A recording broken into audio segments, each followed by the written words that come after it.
Ano ba ang totoo? Alin ba sa mga pinagsasabi nito ang mali? Dito, kung titingnan ho natin sa referensyang ginagamit, ito ay ang tanong.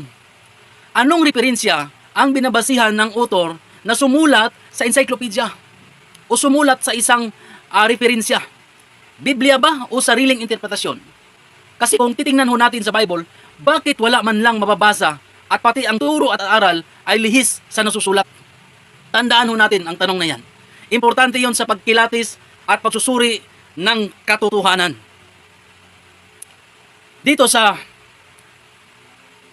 History of the Catholic Church, patungkol sa origin, ang nakalagay ho rito, Jesus Christ origin. According to Catholic tradition, the Catholic Church was founded by Jesus. So malinaw, hindi ho Biblia ang kanila hong binabasihan, kundi Catholic tradition.